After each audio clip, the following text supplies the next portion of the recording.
nasi kerabu. Nasi kerabu biru. Biru. Kita ada budu,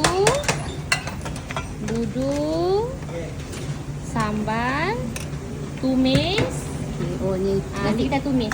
ni nasi kerabu tumis lah. Nasi kerabu tumis. Ni kelapa lah. Kelapa yang biasa tu kan. Ni ulam kita.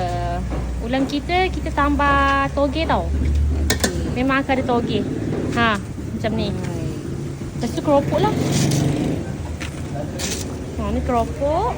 Okay. Macam ni berapa ringgit kalau Macam basic? ni RM5. RM5. Untuk kosong lah. Tambah lauk. Kira-kira nak lauk apa?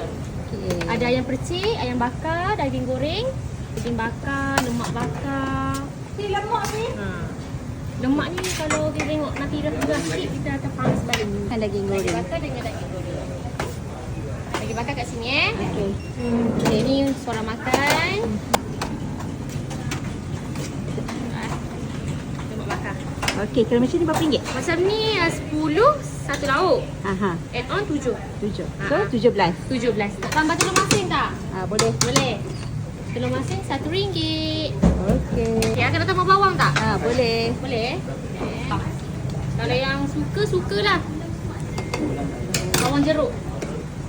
Okey, so total macam ni berapa ringgit? Total 17, 18, 19, 20. RM20. RM20.